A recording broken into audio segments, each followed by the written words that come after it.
What's up, podcast world? This life ain't for everybody. Coming back at you, another awesome episode. Today's episode, again, brought to you by our friends out of Lynchburg, Tennessee. Enjoy it responsibly. Jack Daniels. We have had many good nights. We've gotten through many sad times. We rely on Jack Daniels, but we do it in moderation, never excessive, never let any underage drinking happen. Enjoy it responsibly. There's nothing more American than Jack Daniels out of the great state of Tennessee.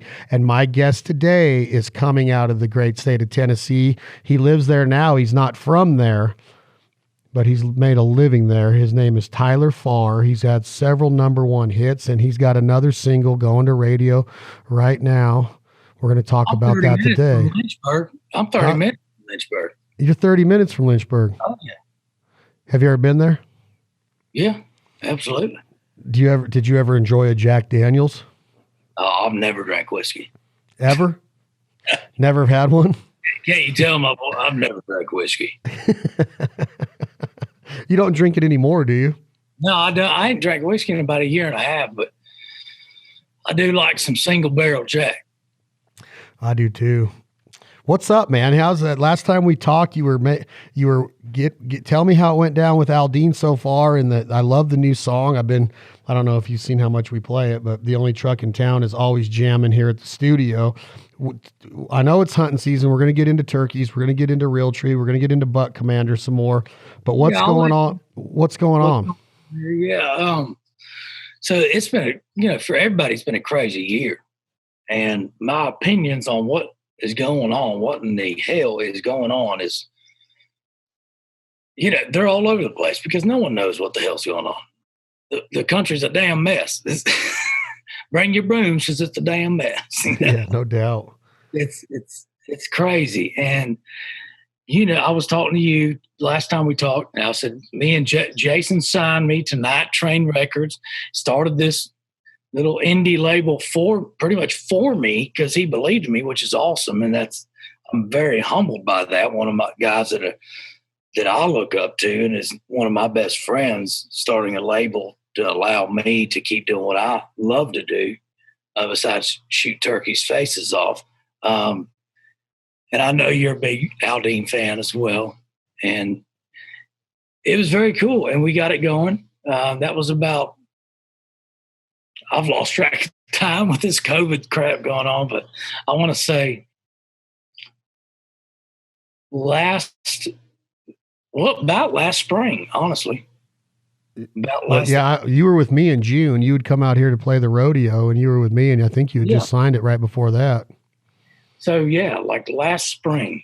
And so did the press release. We went in, I wrote my butt off, was writing all these songs and stuff. And we got 8 songs. We got in the studio, recorded eight tracks, some great tracks. And Jason, the amount of involvement, as much as he was involved was crazy. Like he was there for vocals, for tracking. He was there for overdubs. He was there for every aspect of it. And he said he was. I just didn't believe his ass, but he was there and it was really cool to see him that involved because that means he cares about what we're doing. We did that. I'm like, he goes, you happy with what we got? I'm like, absolutely. This is awesome. This is the best stuff I've ever recorded. And I truly believe that. Being pumped up about it, releasing Only Truck in Town as the first single off Night Train Records, Broken Bow Records, on one of my best friends' labels, him entrusting me, there's a little bit of pressure that goes on there. You know what I mean? Like I'm sitting there, I'm kind of sweating a little bit because I'm like, man, this guy don't need any more money. He's not going, well, I sure wish, I hope Tyler Farr's the ticket. I'm trying to get rich. He's doing it because he believes in me. And that puts even more pressure on me because I'm a people pleaser and I want to make everybody happy, especially my best friends. Now, so this single was taken off and it's still doing fine, but had a good buzz. I worked my butt off doing radio tour. We visited 4 different cities in the Northeast. We went from Maine to D.C. to Pittsburgh to Rochester, like in one day. And I'm working my butt off, and so are my regionals at the label. And we're just driving around, having to grab some coffee on the way, maybe little Taco Bell, whatever. We're just making it happen. And the radio was responding really good to this single. And then all of a sudden, here comes COVID, like a big slap in the face. And it was like, I know it happens. Everybody's dealing with it. And the best way I've heard it put is everybody has different sizes of shovels. I make a certain amount of money. Jason Aldean makes a certain amount of money. A construction worker, that's my neighbor, makes a certain amount of money. And you budget off of what money you make. You know what I mean? So it affects everybody. And I remember when I had to call my band, all of them separately, because I handle that stuff one-on-one. And I called them and I said, y'all, I'm going to have to drop you down to half salary, half pay. And that broke my damn heart. I mean, because I don't want to do that. I'm supposed to be the one that takes care of them, their families, and that puts pressure on me. And I genuinely care about people. And when I have to say that, it feels like I'm almost letting people down. And it was a hard thing for me, but they understood, and my guys are the best band members in the business. If you ask me, how do you get this thing off here? Redneck ingenuity going on in Tennessee backwoods right now. But man, it's what the thing that sucked the most. Like, I don't mind being able to kill turkeys every single day. This was awesome for me. But the thing that was not being able to take care of my guys fully. I did the best I could, and a lot of singers had to let their guys go. I think Zach Brown had to let his dudes go to draw unemployment, but that's what he chose to do, and I wasn't going to do that. I'd sell a boat before I did that, but it was just a tough time, man. Especially essentially what me and Jason were doing with my career was a relaunch for me. So what a worse time to relaunch your career during COVID. Like, you can't, like, because my strong point is being person to person, interacting with people. That's what I do. And I love people. I love being around them. I love seeing different cities, being on the road. And I haven't been able to do that. And if it wasn't for turkey hunting, I'd jump off the damn bridge. Yeah. And I think that there's a lot that you're saying. I talked with Party the other day about the same thing. It's like, you know, he was getting ready to have a big year. You're getting ready to have a big year. Do you stay relevant, and how does a musician stay relevant? Is it by doing these live concerts on Facebook or Instagram? Is it, you know, being interactive with your audience? But, you know, this is the time of year, the spring and the summer, where country music fans, Tyler Farr music fans are looking forward to the cold beers and the festivals, or the you know, the concerts, and when that's all taken away and the carpet's pulled out from under everybody, including you, including me, you're like, well, there's no end in sight. I've heard that I just saw another band yesterday. I think Kenny Chesney put out a press release yesterday. He canceled his entire 2020 tour and said that they don't know about 2021 yet. So there's a lot of unknowns in that whole revenue generation, and how you guys make a living is, you got to, I mean, there's country music radio, but the way that a musician makes his money in his career or her career right now is touring and merch sales and selling tickets and getting interactive with an audience. And when that's taken away from you, my first question is like, well, how long is it going to happen? And then when you come back, are people going to have confidence to go get into a crowded room? And that's the thing. It's like, so God rest his soul, but my buddy that recently passed, Joe Diffie, like in the 90s, when he's selling records. Mark Chestnut, Too Cold to Hunt. They're selling physical records, CDs at Walmart. And that was when Walmart had an entire section. And I know you remember this. How old are you? 45. 25. Yeah, that's what I thought. 25. And I know you remember when Walmart had that entire section just dedicated to CDs. That doesn't exist anymore. And that's how they made their money back then, off of album sales. You know who buys an album nowadays? Nobody. They don't buy an album. I mean, and that's fine. That's just, you have to evolve with what's going on. And like I talked to Jason, because I was a little bit bummed the first week sales when Only Truck in Town came on iTunes. And he goes, dude, don't worry about that shit. He goes, me, Luke, I don't care if it's me, Luke, whoever, freaking Garth. No one sells, well, maybe not Garth Brooks, but but we're not selling albums. We're not making our money on albums anymore. You know where we make our money? On the road, entertaining people. And guess what we have to have at concerts to make money? People. And guess what we can't be around right now to make people? So people make the world go round. And as soon as people start realizing that they make this country run and they're very relevant and they need to treat life better and be more aware of the surroundings and like, okay, maybe I should be a little more, and maybe this all taught us a lesson. I don't know. I'm not getting off philosophical. No, I don't think you're getting off. I think that, but what I do like about it though, is that I've had the whole analogy my whole life is that you have to have huge hits on the radio at all times to have a music career. And that's not the truth. Now, you've had number one hits. You've had an unbelievable country music career, but there's bands out there, there's singers out there that are tearing it down on what you're referring to as being on the road without number ones. So the relevancy is like, well, if Tyler's single doesn't climb and he can't do his radio tour anymore, and he's not in there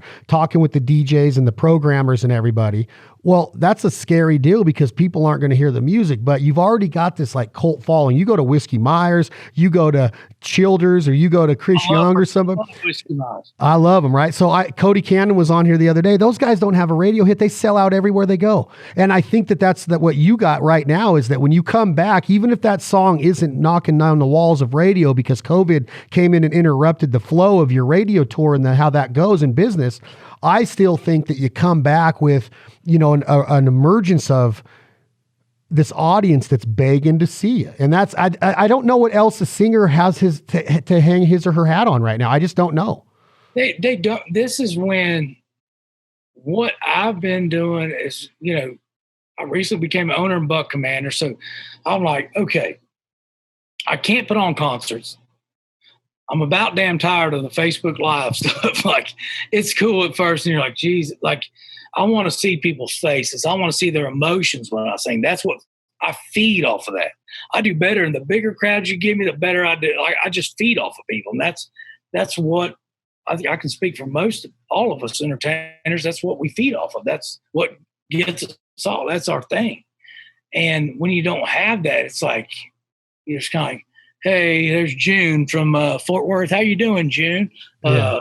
There's Sharon from Chapel Hill. It's like, it's not the same.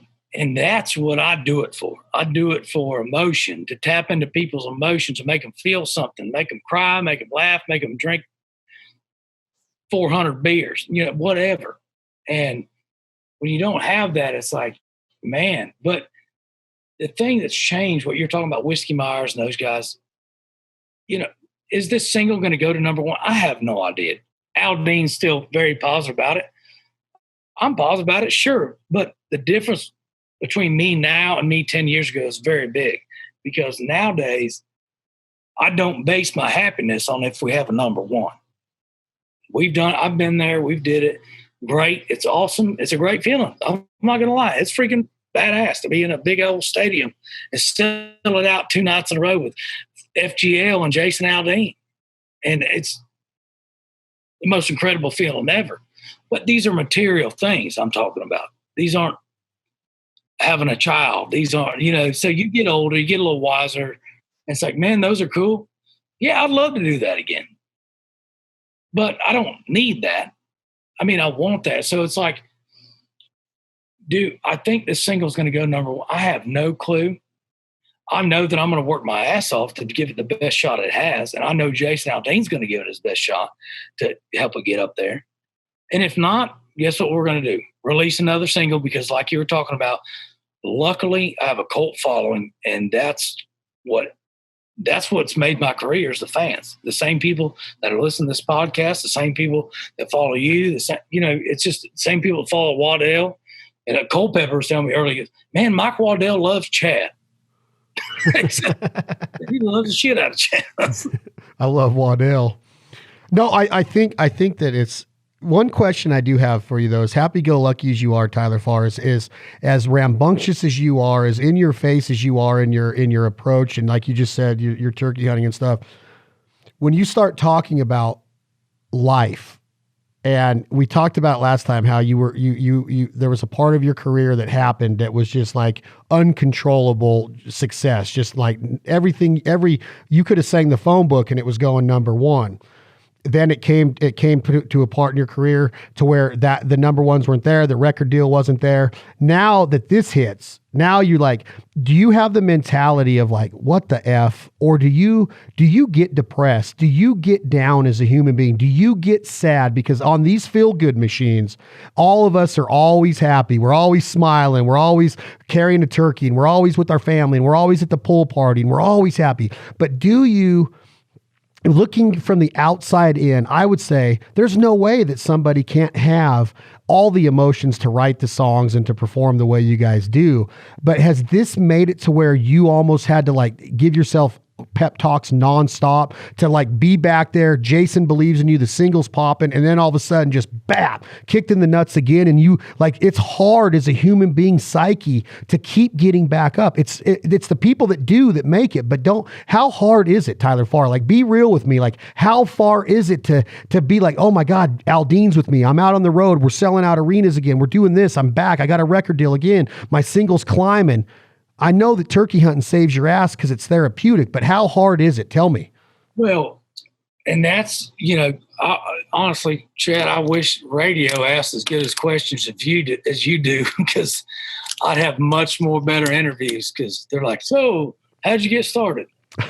But seriously, that's a very good question. And I do, man. I'm gonna shoot you straight. It's tough. And I'm not going to sit here and throw a pity party for myself. I've had a great career, and I'm not trying to bitch at all. I have a beautiful wife, all this land right here behind me. I got 200 acres, a farm, a tractor, 2 labs, more cats than I'd like, but whatever.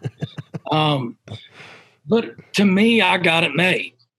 I never thought I'd have any of this, to be honest. It's like, oh, do you know you're going to be? Hell no, I didn't know I was going to be or have a hit. A number 1, let alone 3. I mean, these are bonuses. These are just, I don't look like I don't think that I'm owed that. These are all just gifts. Like, wow, that's cool. Wow, that's even cooler. Wow, that's really cool. Now, you have them, and I'm competitive. Jason's competitive. You're competitive. Michael Waddell's competitive. There's a trend to people that are competitive. They want to succeed. They want to see others succeed, and they want their business to succeed. But there came a point, I don't know, it was probably a year, 2 years ago. Because I'd been on this roller coaster in the music industry. I had 3 number 1s in a row. And I don't remember half the crap that happened in those 5 years, 4 years of my life. I can't tell you a lot of it, because I didn't know. There's no manual. No one just gives you a book and says, hey, read this, you'll be fine. It's trial by error. There was a lot of hearts broken. There was, I was just doing the best I could, trying to be kind, making friends, and that's it. Just, I didn't know how to do it. So you do that, and you blow by it, and I was very grateful for it, but you sit back now, man, I wish I'd just chilled out and just smelled the roses and really soaked in the first time I played the Opry, really soaked in when I had it. And you couldn't have told me that when I was doing it, but now I wish I could tell my old me that, because it's just like your eyes, you get older, my wife we just started trying to have kids a few months ago, and Lord forbid everybody buy damn helmets if I have a kid, but you just start thinking differently. It's hard to explain. No, dude, it's not hard to explain. And I could sit on that porch with you right now and drink 10 beers with you and talk about, but here's what, man, it's just, I'm in a different place than I was. And it's you have to also realize that you were a hit maker. You were a source of income for a lot of people that didn't give a flying rat's ass if you were stopping to smell the roses. They were go, go, go, foot on the gas. It does not matter, because of the more we get out of Farr right now, the more we get patted, and the next one's going to come when Farr gets tired or his voice goes out or he might not have a hit or he might fall down. That whole industry part of it is like, wait a minute. It's not necessarily your fault, because you were going along with what people, the radio, the management, the promoters, all of that stuff is in your face all the time. I could say the same thing, like, man, I got to hunt the flooded timber in 2001. And people would die to hunt the flooded timber. I hunt it multiple times every year, and I wish like heck I'd look back then and pump the brakes and knew what was sitting there in front of me. But it was just go, go, go, build the brand. Bandit's got to get big. Foul Life's got to get big. And the next thing you know, you're sitting here 20 years later, not that, it's been 14 years later since we started the Foul Life, and you're like, man, where did it all go? What happened? What I wish I would have stopped but hey, there was you know why that happens? Because that's not where you're supposed to get your happiness from. Exactly. And you find that out as you get older. You're like, oh, maybe I should listen to the old man upstairs. Yeah. Oh, yeah, I made a milli. Oh, I made whatever. I made a few, whatever. Oh, I'm not going to keep getting happiness from okay. I have to live with me and respect myself and treat my wife better and really just appreciate everything I got. Oh, I think I get, it's just, you start appreciating the little things, or at least I hope people do. But for me, that's what it was. It was going, whoa, wow, I had things way backwards. Like I started going, man, this feels paid for. That's how that, I ain't got the biggest tractor, but that damn thing's paid for. And you're more appreciative, I've been very blessed, and my wife has not left me, and I don't know why, but I'm grateful for that too. But think about that statement, Tyler Farr. Think about how lucky you are. I think you're what, 35? 37. Think about how lucky you are to have what you have, and now have the freaking mindset to realize it, to where people get into their mid 60s and freaking throwing shit away still because they can't mature and get into that process of what life's all about, because the whirlwind got them to and they never got out of it. Think about how lucky you are to have a good woman and a good dog and a good piece of land and a farm and a friend like Culpepper to walk beside you in the turkey woods, and you're only 37. There's people that go into their 60s that haven't got it right yet. And man, honestly, like, I'm glad you said that. And that's, I love that you said it, because I never thought I'd say this, but I honestly think launching this new single, I was on a roll for 3, but I'm like, man, I could crush this stuff now, knowing what I know now. I didn't blow up and gain 40 pounds or nothing. My voice ain't changed really. I said, well, let's kill this stuff. I got my head on right now. Let's do this. Let's do it how it's supposed to be done now, knowing what I know.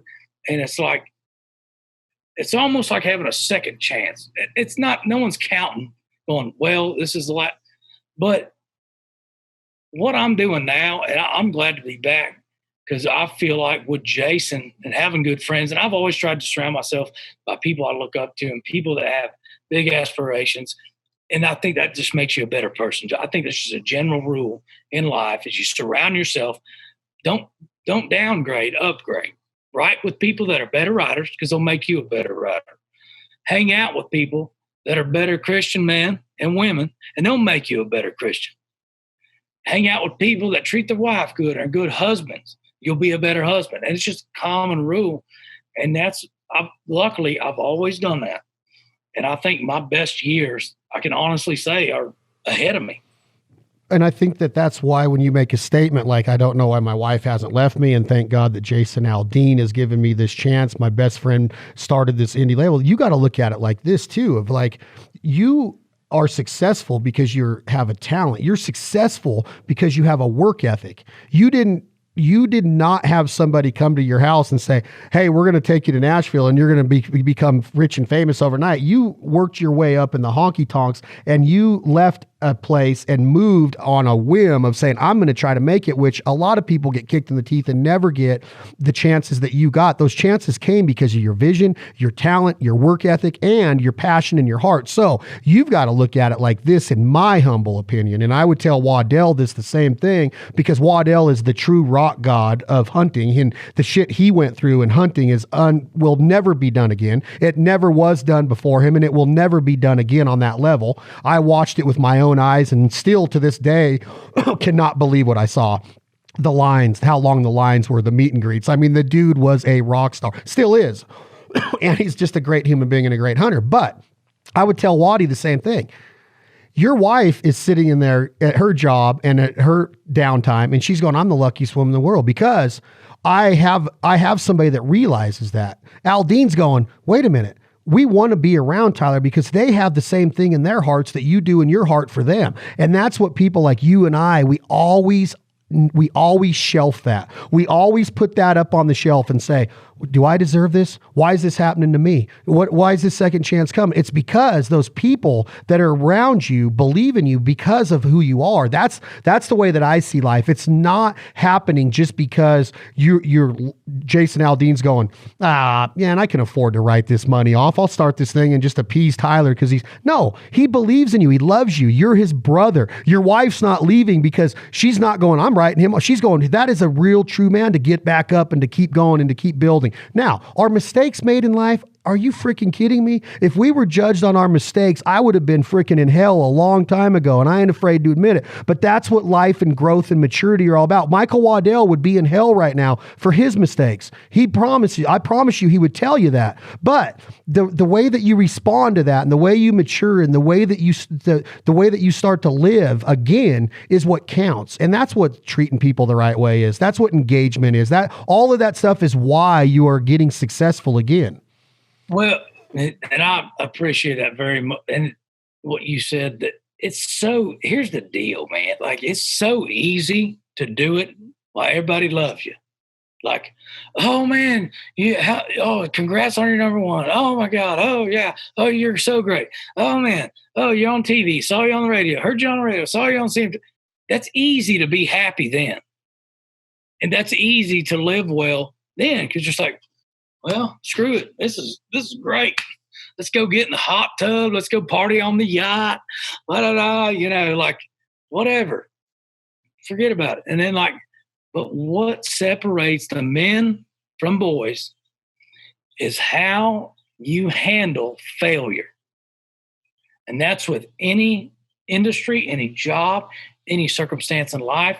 That's what separates men from boys, is going, well, here you go, big boy. How you going to handle this? Like, hey, here you go, Farr. Here's another slap in the face. We're going to punch you in the nuts and pull the rug out from underneath you at the same damn time. What are you going to do?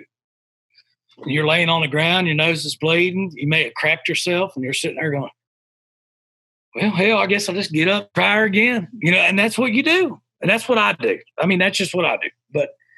And that's just me. And that may be the only thing I have going for me, because I won't give up. I mean, but what about the fact that you have people like Willie Robertson believe in you, Tyler Jordan and Culpepper believe in you? What about the fact that your wife believes you? What about the fact that Luke Bryan and Jason Aldean believe in you? That those guys could arguably sell out any arena in America at any given time.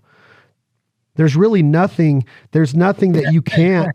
You can't take that away from the fact that you have all that. You're giving this opportunity for a reason, because you treated these people with dignity and respect. I'm not saying that mistakes were made. I don't know your whole personal history, but I do know that you did enough to show them, like, we want this guy in our circle. And that's why the opportunities are coming. And that's where things get not weird. They were weird at first. I was like, well, how did this happen? Okay, that's how. So I met Willie years ago. I met Willie 12 years ago when I was playing with Colt Ford. Did I even think there was a small fraction of a chance I'd be owning part of Buck Commander with him, Adam LaRoche, Ryan Langerhans, Tom Martin, Jason Aldean, and Luke Bryan? Absolutely the hell not. But I treated him just like a human being. I treat everybody the same. I may miss a podcast. That was a joke, because I missed the one. Yeah, but we're going to get into the reason why is like there's a difference. There's a difference in that, respectfully, and a difference in doing things out of just being a dick. You know, you don't do it for that reason. You did it for the right reason. The thing is, like, meeting Willie years ago, and it's like all of a sudden, and then like meeting Jason, and Jason don't have a lot of friends. Like, you got to understand, this is a tight. He's very like protect. He don't let anybody in. Really, like a very small group. I mean, we go to his house. It's his mama, his daddy, his stepdaddy, stepmama, his sister, and Chuck Wicks, because Chuck is dating his sister, and you know, that's, and maybe Tombo or Silver or whatever, and that's it. I mean, it's a small group, and I just met Jason because I went up on his bus. I said, "Hey, man, appreciate you having me on tour. Big fan of yours. Always loved your stuff." And it just went from there. And it's just treating people like you want to treat people like you would want to be treated. And that's all I did. And then some people like Willie, like Jason, like Luke, I have things in common with, and which is hunting and stuff. And I had no idea it would evolve into me being able to make money and work with these guys that I'm like, well, why did I meet? What happened with? Yeah, I got him in the Redneck Crazy video. That was a chance of luck. Oh, what? Now Willie asked me to be a part owner in Buck. It was just, if people say there's not a God, they're full of crap, because that stuff didn't just magically, happen by pure luck. Like, it was meant to happen like this way. You know what I'm saying? Yeah, and it all comes back because things happen in mysterious ways. God works in mysterious ways, and a lot of people don't even know what they're doing when they're doing it. And a lot of times, and what you started this with is when you're going through that roller coaster, you don't know what the heck's going to be coming your way 10 years down the road. Nobody in the world can predict that. But the fact that you walked up on the bus and did that, the fact that you shook Willie Robertson's hand as a human being, that is why when it comes tenfold, that they're still there, because you could have big leagued him. You could have thought that your shit didn't stink and that you don't go up on his bus because you're Tyler Farr and you got Redneck Crazy and you don't care how many number ones Aldean's got. You're going to be big. That attitude exists too, but you didn't take it that way. You laid it down I remember the first time I met you, I could tell everybody on this podcast where we were, where we went, how it happened. And they're 12 years down the road, that was the year that me and you met was in 2010. And here we are 10 years later, sitting here talking about hunting and life again. It comes full circle if things are meant to be and people do things the right way. And a lot of times we take that for granted. We take that ability for granted. And that the other part that goes into it is that my personality, and I talk about this before, is that you have a hard time accepting the success when it gets there. You work, late nights, 18-hour days, traveling, grinding. Then all of a sudden the red carpet's there, opportunities there, the yachts there, the barbecues are there. And what are you supposed to do? You're supposed to now say, no, I'm not going to enjoy this part of life. Or a lot of people, like what I just said, I'm like, man, why is this all happening? I don't know how to accept this. All I know how to do is work. Well, it's there because you've been working hard. You've been treating people right. Some people look in from the outside and they'll knock you down because they don't understand what you did to get there. Oh, you're just some phony dude that has some number one. No, the dude had raw talent and took a risk. I took a risk. I bet everything on myself. I could have very easily went and stayed in the toilet pumper business, the construction business. That's what I was in. I could have very easily stayed there, but I saw this opportunity and I risked it. I said, I'm going to try it. And here we are this many years later with Bandit and The Foul Life and podcasts and friends like you and Tyler Jordan and Michael Waddell. I would have never thought in a million years Michael Waddell would tell Philip Culpepper, man, I love Chad Bellick. I would have never thought that when I first met Michael Waddell. I was just googly eyed, like that's everything in hunting right there. And I tell him that today, if it wasn't for Michael Waddell, I wouldn't be doing this. But with that being said, I understand that the work ethic and all of that success was earned. You can't hate on that, man. You got to be able to accept that part of it. You were talking about not being able to accept the time off or the red carpet and so on. And I'll tell you what I have done, and I'm glad I did it, like this, quarantine, this pandemic that's going on, everybody's freaking the hell out over and whatever. When this happened, I'm like, this could not have happened at a better time. Because I'm going to tell you what I'm going to do. I'm going to invite the boys up from Georgia, and we are about to shoot the ever-living crap out of turkeys. And I gave it to myself just a month because I've never really just given myself time to enjoy what I've worked my butt off for, which is all of this. You know, this is what I work for, so I can have a farm to turkey hunt on. Yep. Yeah, and if you think that you don't accept that, then I mean, if you think it's easy to accept that, it's so hard in a lot of people's eyes because they'd never get to the point of being able to go, man, I can slow down and enjoy this right now. And it goes right back to what you just said. Why couldn't you when it was all happening? Because you weren't doing it you weren't in the position that you are right now. You're just a robot making a lot of people a lot of money and doing things that need to be done. Not saying that you weren't enjoying it. Of course you were enjoying a lot of it, but it's the people that get wrapped up in that can't and don't get out of it, that don't get to enjoy these parts that you're getting right now. You literally are giving. At 37 years old, there's people that haven't had one number one hit. There's people that never met Jason Aldean. There's people that have never been in a writer's round like you've been in. They're still fighting and clawing for that. You've had all these number one hits. Now you have all this chance of a new business with Buck Commander, and you're getting ready to be on the radio again. So to me, it's all fitting into that whole analogy of how do you treat people and how do you learn to accept it and build on it? Because a lot of people screw that part of it up. I can name a lot of people, but I won't. And well, I could too, but that's the thing, man. They say, what do y'all? I mean, new artists all the time. They're like, what's the biggest advice you have? Best advice you have? And man, it's a lot of them screw that. That's one of the how you treat people is. It could possibly be 75% of being an artist. To that, I'm not joking. That's an accurate like that high. Singing, 10%. You know how many people can sing in this country? Millions. There's a bunch of great singers. You hear them in churches. You hear them on American Idol. You hear, in a bar. There's millions of great singers. There's singers that are better than me, Jason, Luke, Brian, Chris. I mean, all these people that no one's ever heard of. There just are, and you know that. But so that's 10%. The other 10 is like not letting people screw you and having a little bit of smart. And then I'm going to go ahead and say all the rest of it is how you treat people and the relationships you're able to make, how you handle people. Are you full of crap? Do you follow through with stuff? If you say you're going to do something, do you do it?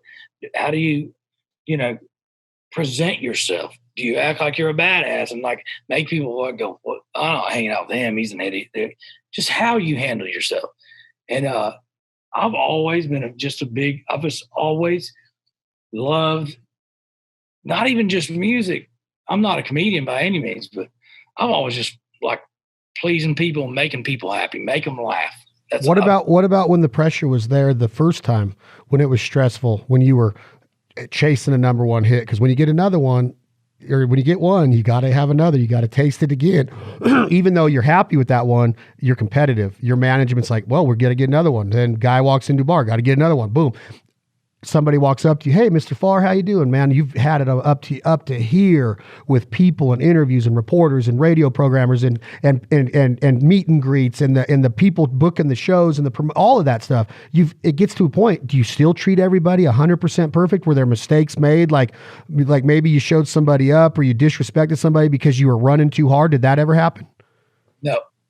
You never let that get out in front of you. And that is probably why. Not one time. I can't. If someone felt that I was just a jerk or a bad human being, then they absolutely 100. That's on them. That ain't on me. That's one thing I've never had to worry about. And if they did, they probably can't take a joke, and they probably needed to tough up and quit being a little.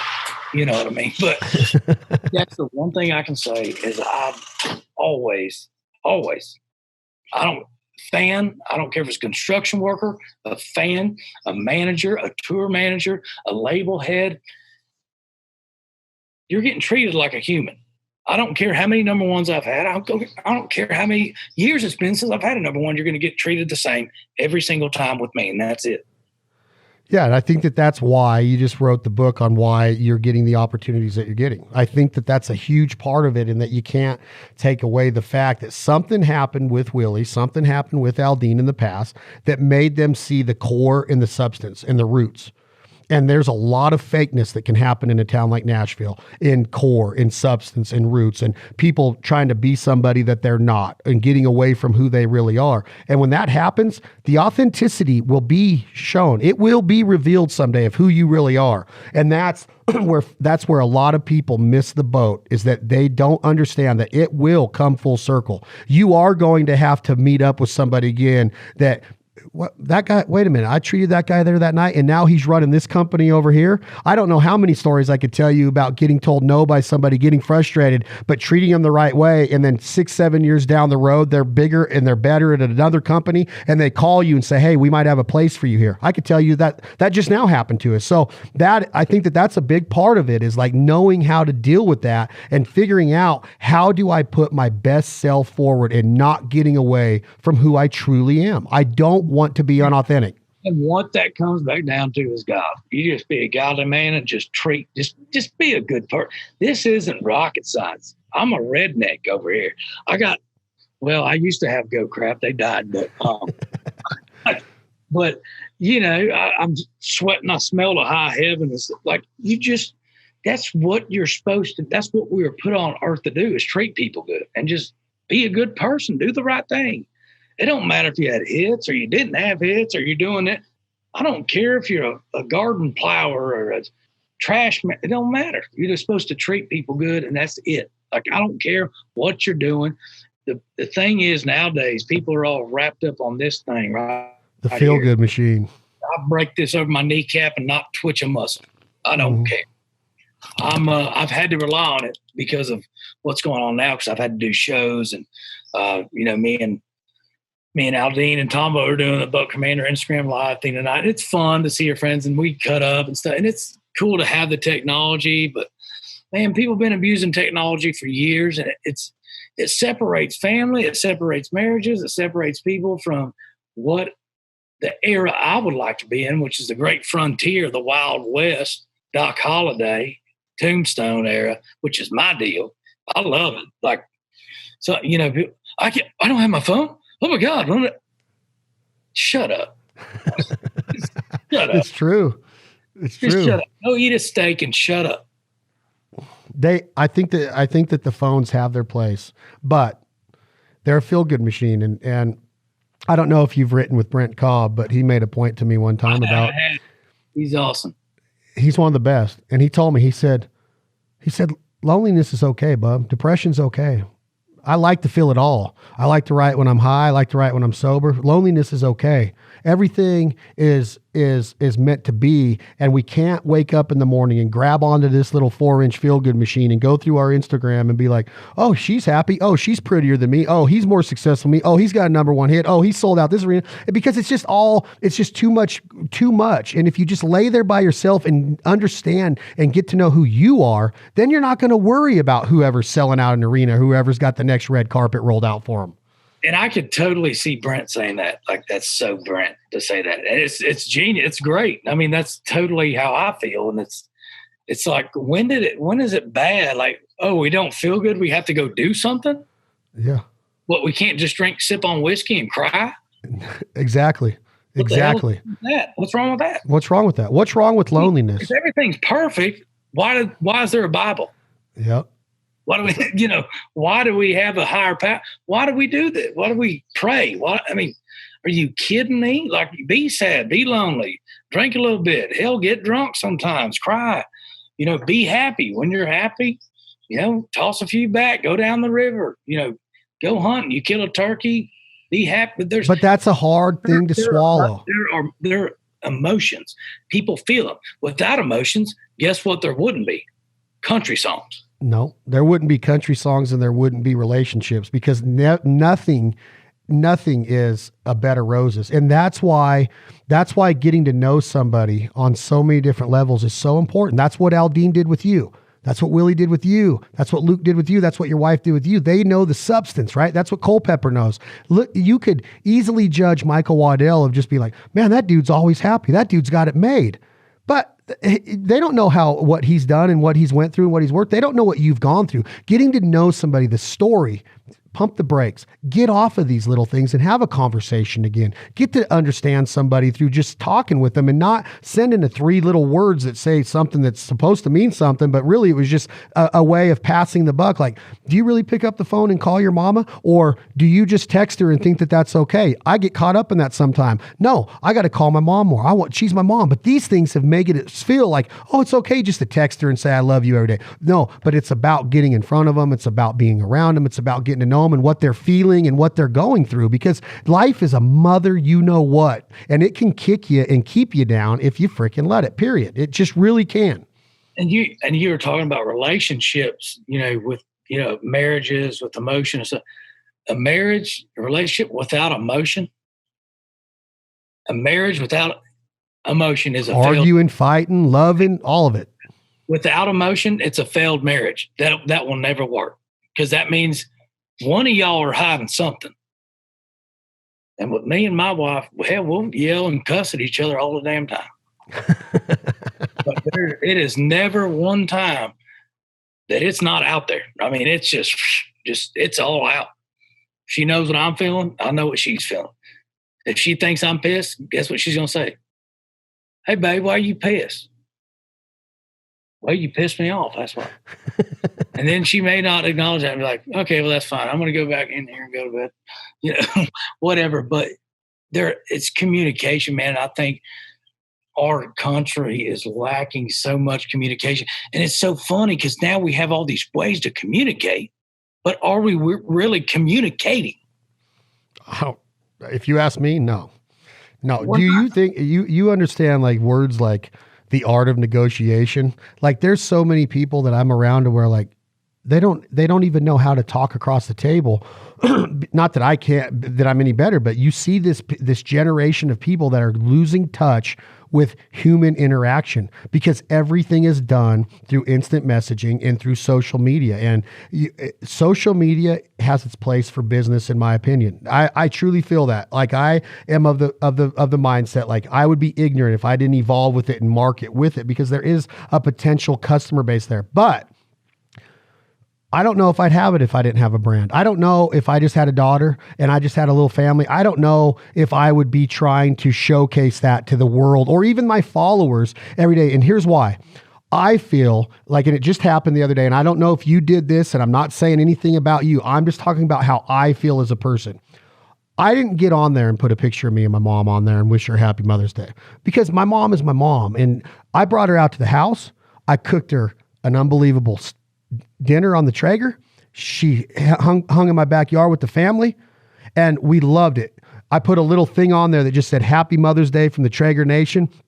But my social media was inundated with picture after picture after picture of, I have the greatest mom in the world. I just want to send this shout out to my mom and all this. Now look, is there a place for that? I don't really know. That if I think that Tyler Farr doesn't love his mom and she didn't raise him right, that is sanctity between them. That is authenticity between them. That is sacred to me. For me to be able to say, Mom, I love you, happy Mother's Day, I don't need the rest of the world to know that I have a great mom. And that's what social media, that's the pressure that it puts on us. That I got a big buck. I better put a picture of it up there. I got a great mama. I better put a picture up there and wish her. What about when you wish your friend a happy birthday? I got to send a happy birthday to Jason Aldean today. That is part of a business thing. But if you weren't in business with Jason Aldean, couldn't you just call him and go, hey, brother, you're my brother. I really want to wish you a happy birthday. We've gotten away from that because it's okay just to show the world that we can wish somebody a happy birthday or happy Mother's Day. Trying to show the world how great of a human you are. Right. Look at me. Exactly. Look how good I am. I promise I'm good. I swear I'm good. I told my mom happy Mother's Day. Now with my mom, like, and here's a little bit of acceptance. Like, I don't get to see my mom at all, hardly, because she lives freaking 10, 12 hours away from me. So I actually put a picture up because I think she was pissed at me because I hadn't called her in a couple months. I totally get that. But I don't know if I'm wrong. I don't know if I'm right in saying that or wrong. Here's a prime example there. Look on my Instagram and see how many times I'm posting pictures of my wife and go, oh my God, look how smoking hot my wife is. Look how nice she is. Oh, she's so. I put her a thing up around the nurses thing, and I just said I respect my wife, just to make the world aware. You ain't gonna see me posting all kinds of pictures of me and my wife. That's our deal. And there's something. It's just like, and some things need to be a little sacred. That's my only point in it, is that I could. There's some things that. How many pictures does George Strait take with his wife and just they're on there? I don't even think he runs his. Yeah, well, yeah. But if George Strait is at an award show, that's the only time you're going to see him with a picture with his wife. The world don't need to see all that. That's y'all's marriage. No. That's a whole, commute with y'all two to get. It's supposed to be sacred. I struggled with this with my 9-year-old. I had Griggs on here, and I told him this. I said, am I wrong to do what I did, Griggs, in this instance? And she went on her first duck hunt. 9 years old, gets her first canvas back with a 410. Pistol, the yellow lab, brings it back. Pistol's owned by a 79-year-old man that's in the Boone and Crockett Hall of Fame. He's killed every big game animal in North America, and he's duck hunted all over the world, and he's a very successful man. It was his 79th birthday. My daughter was 9. The dog Pistol brings the canvasback Drake into the boat. She's bawling. I look at Les. He's crying. He's been there, done this a million times with dead ducks. I start crying, and I'm like, and Remy Warren, a good buddy of mine in the hunting industry, is with us helping me. And I'm like, this is my daughter's first duck. So I film some of it, and I get her reaction, and I get, what this duck means to not just me. It brought back duck hunting to me in a different way. It brought back duck hunting for the first time with my daughter. And this 79-year-old man's crying because he's like, oh my God, this is what hunting's all about. I struggled, Tyler Farr, to put that up on social media because I'm like, that is so internal and sacred to me that I got to witness this. But I did. And I asked Griggs and T-Bone and some other people, like, am I wrong for putting this out there? And they said, no, you have every right to put that out there. But a lot of things with my daughter are sacred in that fact. You know what I mean? Like, I don't need it all out there. Every time she does something or performs in school, that's for me and her to love. And I want to keep that sacred with me and her always. So I get it. Like, sometimes you're going to do it, but I think a lot of times social media makes us feel like we need to. Yeah, absolutely. Absolutely. And that's the thing. I could have a kid any day now. Not me. I can't birth a kid, obviously. But my wife said, hey, babe, I'm pregnant. And that's the thing that worries me the most, to be honest with you. Exactly what you're talking about. The world's a different place. I feel old when I'm talking about stuff. Well, I don't know if it's okay just to showcase that kind of thing all the time. I don't know what's accepted anymore. I don't know. I don't freaking know, man. I just know that a lot of things should be held sacred and they don't need to be put out there all the time. And a lot of people do it in excess. So anyway, to each their own. That's what social media is. I guess you can use it. If you're tired of seeing somebody's deal, don't follow them, right? That's the whole ideology of it. Just quit following. But I'm just thinking, like, as a person, don't you think that we can hold a little bit more of this to our hearts and closer to our heartstrings and keep it more sacred? But maybe I'm off my rocker and that we should be putting everything out there every single time that our kid climbs a wall or writes his first sentence. Let's put it out there because we're so proud of him. No, man, I'm going to share that with them, and that's all I need out of it. Yeah, absolutely. Well, old Culpepper Daddy just woke up. He's in the bathroom. Let's transition off of life. What makes Culpepper? Whenever he comes out of the shitter, we'll get him on here. What makes him a good turkey hunter? You've been around him enough. What does he have? Well, look at him, first of all. So turkeys like what he looks like? He is a male model. I can't talk friends up when they're around me. You know that. So is he just average? He's a persistent little bastard. I'll tell you that much. He stays after him. Oh my God. Yeah. He's a little taller than I am, but his strides are quite a bit longer, but, he's open to learning, that, like what we were talking about earlier, He's not some arrogant dude that thinks he knows it all. He learned around Waddell. He learned around Eddie Salter. He learned around these, all these iconic callers. Now, if you're an arrogant little prick, you ain't going to learn from nothing. You're going to sit there and go, oh, I can call it as good as they can. That's not how you do it. Yep. then if you do it and you listen and you're nice to people and stuff, you end up getting to work and do it. Like, Philip doesn't work in the outdoor industry with one of the biggest names in the outdoor industry for the rest of your life. And that's a pretty solid career to me. Oh, heck yeah. I mean, that's what I wanted to do. I mean, I didn't even want to sing. I wanted to be in the outdoor industry. Singing was like my backup plan. Yeah, because you used to drop off CDs all the time at different hunting booths. I remember on the first podcast how you saw the CD I had signed by you in the table. Oh, yeah. I'm like, hey, pass this around. I need to get a record deal so I can make money so I can hunt. Yeah, so I can go put up shops and buy all these UTVs and bass boats. But y'all have been wearing them out. Turkey hunting's been good. Have you been cooking any of them? Oh, yeah. We've had one. Here, come over here and talk to him. You had one what? Get presentable. Presentable as it gets during turkey Man, season. I'm gonna tell you what, Chad. I've been calling my house the redneck frat house. Philip has been here for 2 weeks. How do you pledge into that? How do you get pledged into that deal? You just show up. That's what he did. He just showed the hell up. You just showed up. And he's like, "Hey, What's up, Culpepper? Man, how's it going, buddy? How are you, brother? I'm good, Hey, man. you talk to him for a minute now." You been having fun up there? Yeah, man. Turkey's been tough last couple of days, but it's we're going to go full court press on here the last 2 days of the season. So we'll see how it goes. So did you start in Florida? Yes, originally we started the first weekend of March in Florida, and we've been pretty much hard at it ever since. So Man, over 60 days of just straight turkey hunting. it is. And I got fortunate enough. You caught me. I just woke up from what few naps we've had all year. Got one today, so it's been fun, but it's been a grind. Will you try to get one this evening going back to the roost? Yeah, well, that's our plan. Our plan is actually my dad and good buddy Michael Pitts is up here. So between me and Tyler, we may even split up and try to film those guys. So we're going to try to. We know a couple of bends in the river they're roosting, so that's where we're going to head this evening. All right, so some turkey questions for Culpepper. Where have you killed a Grand Slam? Just the North American Grand Slam, the four, and that would be. You got the Eastern, the Rio, the Miriam's, and the Osceola. Have you done all of those in different parts of the continental United States? Yes, I've been fortunate. I've done it one time. Have you done Mexico? I've not done Mexico. Okay, in continental United States, Culpepper. And I asked this question to turkey hunters because I'll go to Kansas and just wear them out. I'm the greatest turkey hunter in the world when I'm in Kansas because I cut and they come, right? And then you go to other places in the country and you literally feel like you should never turkey hunt again.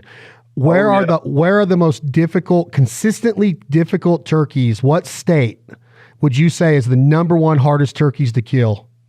Man, and I grew up in the South. I'm from Georgia, but I'm going to say if I had to, it's hard to pick just one, but I'm going to say that you take your pick. You can go blindfolded and pick between Georgia, Alabama, and Mississippi.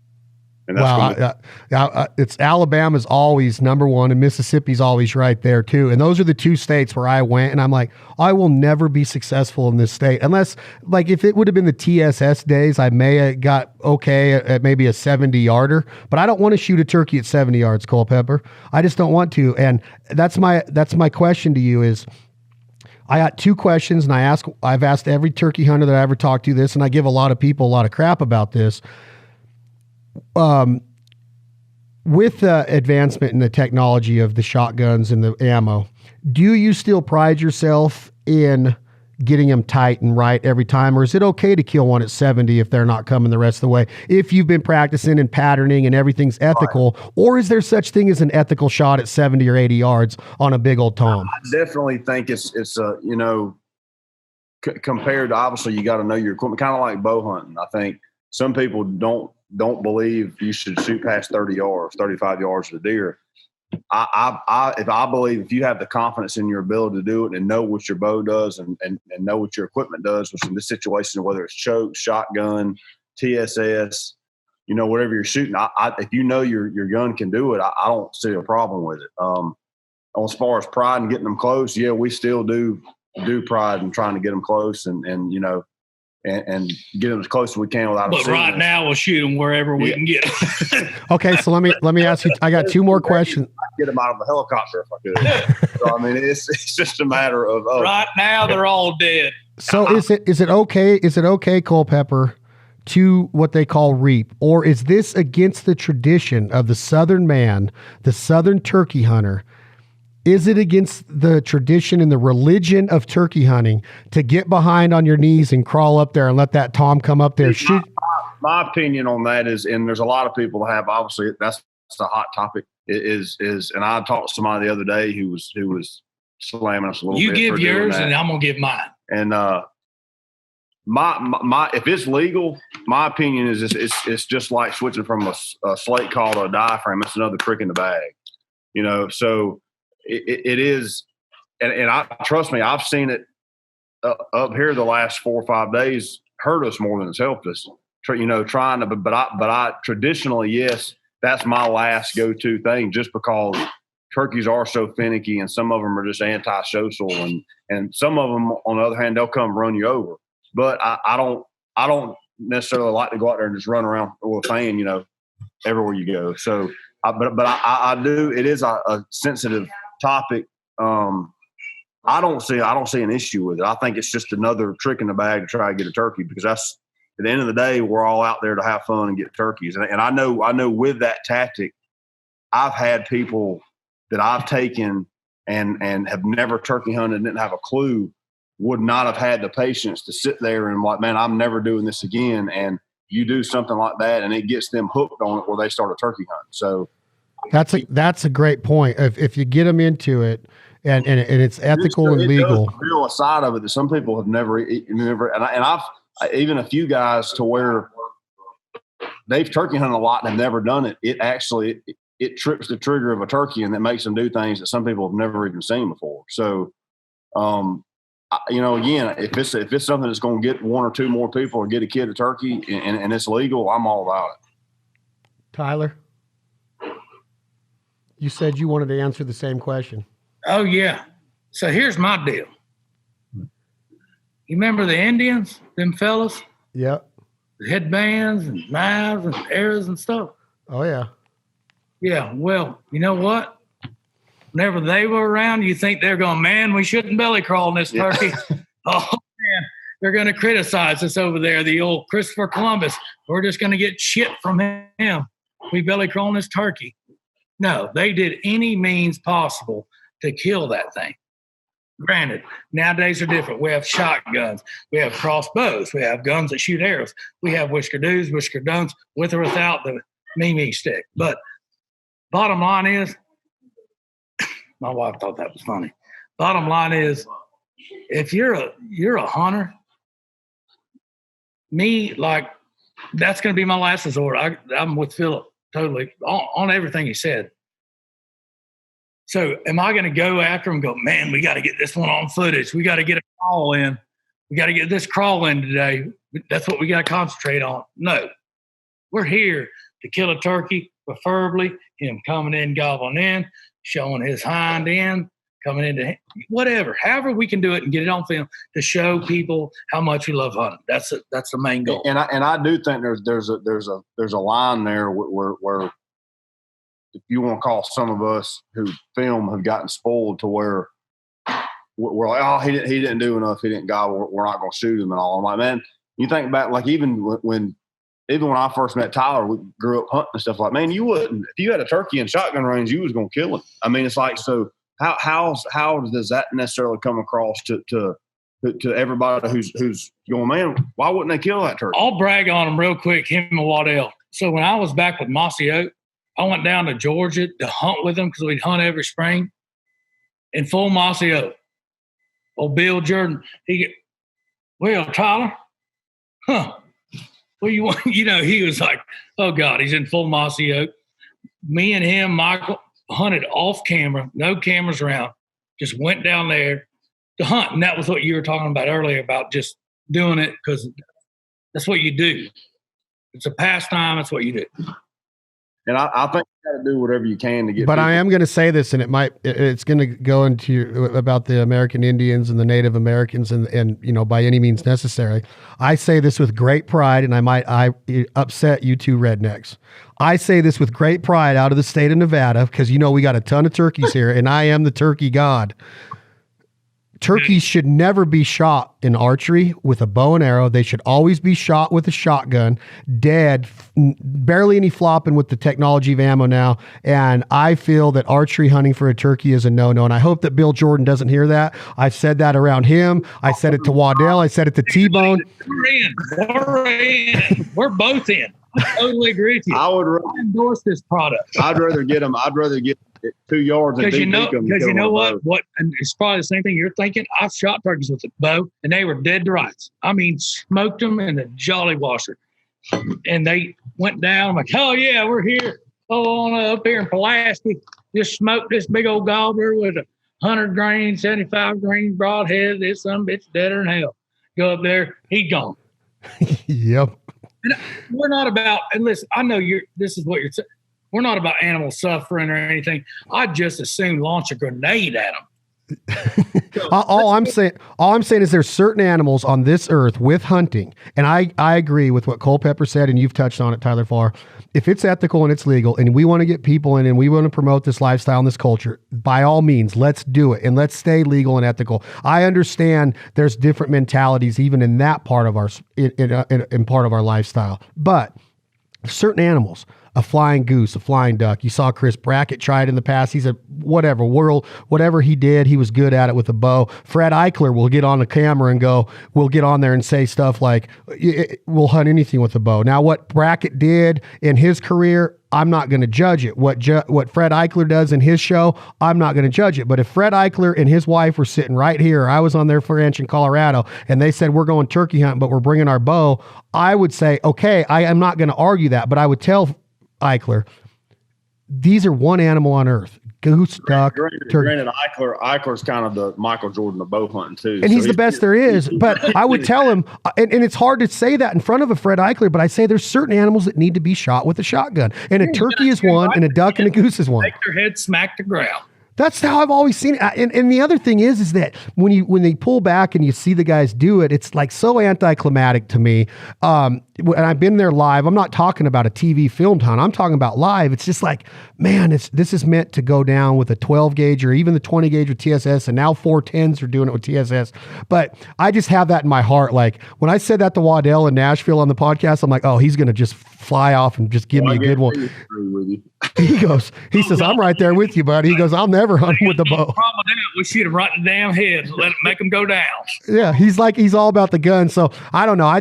Turkey hunting's different where y'all are, because if you come out this way, we don't have them in where I live, right? We had to trade states for wild sheep for their turkeys, and then we transplanted them into our state, and then the coyotes said, oh, that's an easy buffet, because where the turkeys come from, they weren't used to seeing this many coyotes. Huh?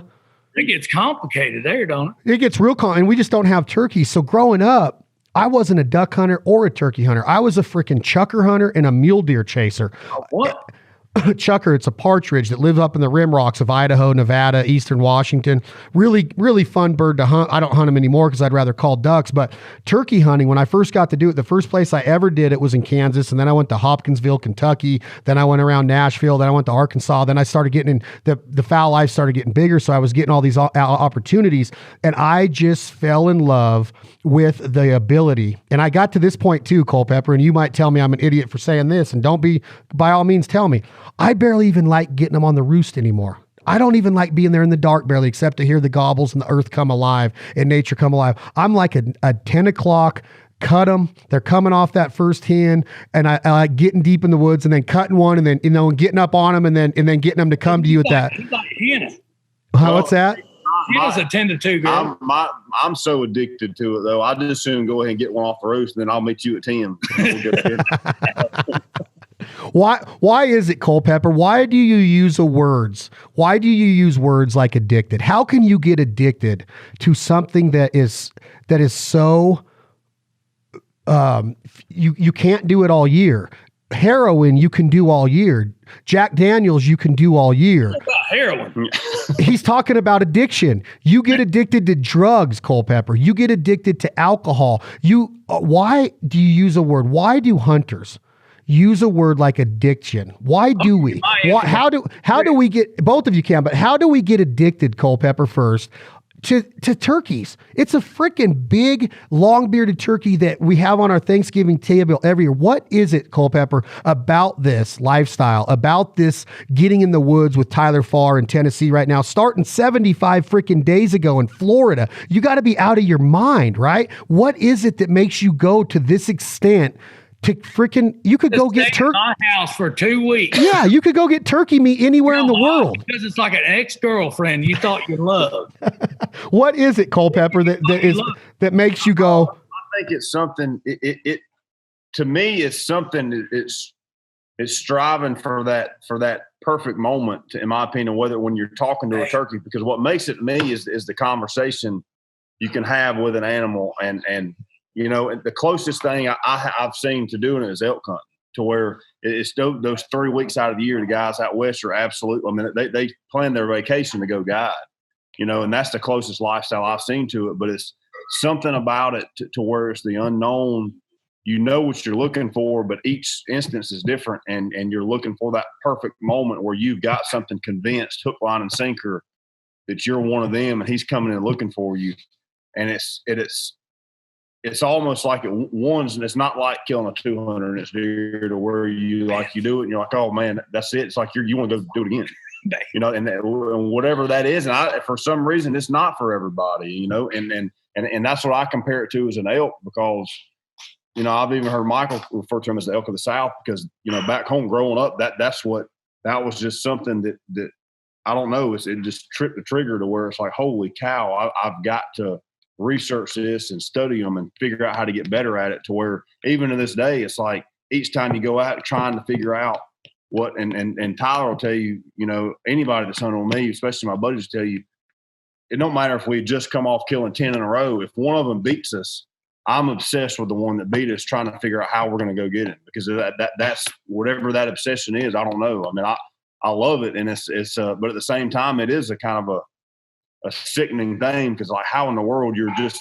unbelievable. That's all that's on your mind for 3 months. Is your dad still that way? My dad's pretty hardcore. He is not right now. He's taking a nap. Well, you need that. As far as I don't know if he's quite as aggressive as me as far as going to the ends of the earth to find one. He's calmed down over the years. He's mellowed out a little bit, but he still has the fire of going, you know, even if it's by himself, he's going to go and try to figure one out and get him down. So, I mean, but you take that obsession and you pair it with being able to share it with your buddies, and it's not just sitting in a deer stand being quiet for 4 hours at a time, and you can ride around and cover ground and see different parts of the country and different times of the day and hang out, go get a biscuit, talk about things, and then still do that. I think that's all that together is what's such a conglomeration of a perfect animal to hunt, and why it's such an obsession, if it makes sense. I mean, it's hard for people to believe it without ever doing it, because I know some people are like, man, I can't believe you turkey hunt. They just see them pecking around looking for grasshoppers. It's like they don't see the same animal that we're trying to hunt. And that's where I was going with it, is that people ask me, like, I coined this deal a while back, 10 years ago, like, we merely exist in a duck's world. And our logo that we trademarked is a duck's foot, the greenhead's foot, the orange with his toenails, and the earth is in there. And he's holding the earth, and he just manipulates my every move. I think about him every day of the year. I'm a good dad. I'm not saying that. I'm a good person. I'm not saying that. I'm just saying that the duck, even when I'm being a good dad to my daughter, there's some part of my brain go, man, you need to think about a duck right now. And that's what's so cool about turkey hunting and duck hunting and elk hunting and this hunting lifestyle, is that people will drive by a pond in downtown Reno, Nevada, and see a 5-year-old girl feeding Wonder Bread to a greenhead and go, what in the frick is wrong with Belding that makes him go to the ends of the earth to chase one of those? And that little girl's got one in the palm of her hand right now. You drive through downtown Nashville or around Nashville at city limits or anywhere in the South, you'll see a flock of turkeys, and you're just like, what would make Culpepper and Tyler Farr go into the deep woods where they could just sit here by this fire hydrant and lure one in here? And that whole mindset in that the platform and the strategy and the woods and the gear and everything that goes into it. And then the talent that to achieve consistent success in the turkey woods is so freaking hard and so underrated in the hunting world, because not a lot of people out here do it like y'all do it. To get consistent success in the turkey woods is so freaking hard. And how many shot this year? I'm afraid to. Can you count that high? I keep a tally of it, but again, we've had, and that's where it's almost, I've been very fortunate to hunt some good spots and spots with a lot of turkeys, and it's like the old lady Salter rule of thumb. The best number one tip you can have for turkey hunting is you got to have turkeys. And, I was like, but at the same time, it's keeping that open mindset to not, if you go back to, if you kill 10 in a row saying, I got this figured out. I mean, we got it figured out. The minute you start thinking like that is the minute you're going to lose ground and you're going to start sucking as a turkey hunter, because you've got to be open to be humbled by each and every setup. And I think that's what, I think that's the difference in some turkey hunters, to where you've got to, you can't come in here. I can't come up here and toggle, hey, I got one strutting out here in the backfield, been trying to kill. I can't, well, man, we just killed 9 in 8 days in Georgia. I'll come up there and we'll get him killed. You can't, if you think like that, you're going to lose ground quick. And, and I think you've got to pay them due reverence and be willing to learn from them every time you go in the woods to get better. But at the same time, simultaneously, you get addicted with it to where you're like, you can see where you can make up ground. And then for me, that's where it's just a passion of like, holy cow, okay, well, I can get better here, I can get better there. And then it's like, you think you see it all, then you see something here every time you go out, to where it's like, man, I've got to fix this, to where it's a constant. It's never in. It's a constant circle. Now tell them how many you shot. We're up to 33 right now. So Weir or I? No, I think I've killed. 33 would be frowned upon if he. 33 is what we've killed. And I've seen get shot, but I think I've killed 8 or 9. So wow, it's killer. It's But so let me ask you this: when it comes to real quick to what you were saying though about the people not understanding, and they see the duck eating bread in the pond, and like, man, how in the world's building? How can he go hunt that, or what's he so obsessed with? It's not that tough. Same deal with turkey hunting is. I've been fortunate to take a few people who've never been turkey hunting, that have a clue, and where it's just be tough in Alabama or Georgia, and like we'll go on like a 3-day hunt, and we'll go a day and a half riding and covering miles trying to find a turkey, not hear a gobble, and they'll be sitting there going, man, and I can tell they're getting wore out. And I'm like, I promise you, when we find what we're looking for, it's going to be worth it whenever we find. And when there was a guy, we finally struck a turkey on like the afternoon of the 3rd day. He comes in there burning up and he shoots him. And it was in his mind, I could see it in his eyes. It's like it clicked. He was like, man, I get it. I understand why you're obsessed. I get it. That's the most craziest thing I've ever done. So, no, and that's what I was, when I watch you and I watch, the Spring Thunder, or I watch Bone Collector. There was an episode that Michael did this year with the Alabama hunt with the hurricane and all that down there by Bessemer. That was such a touching episode, right? But you really saw the therapy it provided to that man that he got to take. And I wish that I got to see a little bit more. And that's why I want to come with you guys. And I always tell Michael, man, come on, let me come down there. I just want to see it done right, to what I think is done right, like how I have had success out here. And I want to like go and see, like, it's not brain science. I'm not saying that, but there's the ability that y'all have to consistently or get 33 of them on the ground. Y'all, have the talent. You guys have honed your skills. And that's what I want to see when I watch you guys, is like, how are they doing that? How long did they sit on that morning decoy right there? Did Culpepper have enough patience to sit? Did he just know that something was going to happen within 2 hours? Is it a 3-hour sit? What am I really doing when they hit the ground? You see him out there on the hens, and how do I have to stay patient? Because once in a while you're watching that gobbler, one might just surprise you from over here that you didn't even know was on the property, or you haven't got pictures of them or whatever. And there's just so many different elements that I watched laying down in the turkey woods of like, why are you so addicted to turkey hunting? It's because if they could smell, you'd probably never kill one. They have unbelievable eyesight. They pick up movement like freaking crazy. They are a very honed in animal that know their territory. And on top of it, as humans, we had the audacity to say, screw Mother Nature, we're going to reverse everything, and we're going to go out there and act as a hen and bring the big boys to us, when that's total opposite of what God created. Now we say, nah, we're gonna make up our own deal, right? Right. It's crazy. Exactly. It's crazy to me. You know, and it is, and I don't even necessarily hunt the way I did 5 years ago, because it's just what you learn and can get away with. And we're out of shape. And yeah. and as far as just being able to move on turkeys, and I think that's what.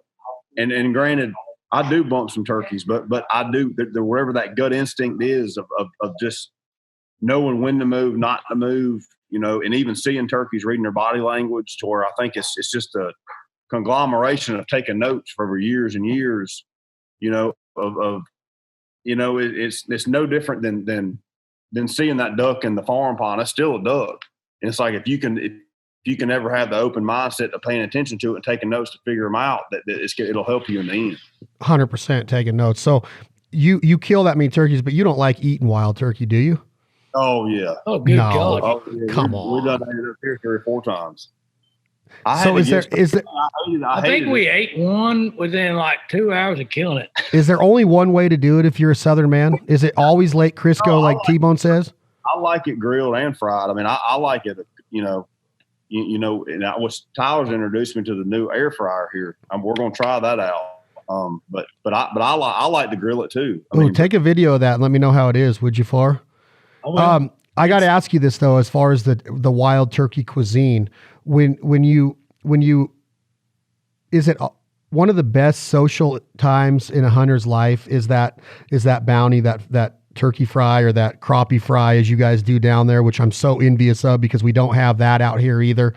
Is that something that you still thank your lucky stars every day, Culpepper, that you were brought up by a daddy and mommy that did that, and that you got to have that culture and that mentorship of how here you are in your 30s or 40s now, and you still are having fish fries, turkey camp. You get to sit with a #1 hit maker several times, you know, Tyler Farr, plus a ton of other musicians you've been in camp with. Do you ever sit there, Culpepper, and go, what in the frick is going on? Like, I'm just this dude from Georgia, and now I'm working full-time for arguably the greatest and most innovative hunting company in the history of hunting, Bill Jordan's Realtree. And I get to be around all of these people that share this passion. Can you imagine though? Could you imagine this when you were in high school? Did you ever think that you'd be like traveling the country, shooting turkeys, making TV, listening to country music, having fish fries? Isn't it crazy, the social aspect of this and your network now that you've built? Isn't it like you got to pinch yourself and go, you've got to be kidding me? You know, it's something I never would have imagined, you know, and it is. I've been very blessed and fortunate to meet people and travel and hunt with folks. But it kind of gets back down to like when Tyler, me and him met in a turkey camp, to where you get out there in that element of what you're doing, chasing turkeys. And it's like, it's almost kind of like having somebody up in the bush of Alaska. No titles matter at that point, because you're just two people trying to in their world, trying to, you know, connect the dots, you know. And to me, again, it's no matter if it's Tyler or somebody who I've never met before, who's never turkey hunted, being able to see that connection you have when you're successful or a turkey's gobbling, and you can see the look in somebody's eyes and knowing what you're striving to accomplish happens. To me, that's the best feeling in the world, especially when you got somebody. And like I said, it don't matter if they've ever killed a turkey before or not, that they're heavy breathing and they're getting into it and they're nervous and their guns shaking. That's what it's all about. So, I mean, I don't know. And I have been very blessed, but it's cool to see that over and over, you know, and obviously there's some people, because I've taken some folks who don't give a rip about it. And it's like, man, those are the folks. I'm like, well, you know, I tried, but it's like, I tried, but it is cool to see when you get out there in that element. You got a turkey spitting and drumming at 15 yards. It don't matter if you're a singer or a dang who you are. You know, you're just a person right there next to a tree trying to blend in and hoping it goes down. And seeing that emotion come through to that is pretty cool. And I just think that I've heard it said by Tyler Farr. I heard it. I mean, Andy Griggs literally looked at T-Bone Turner and told him, I wanted to be you.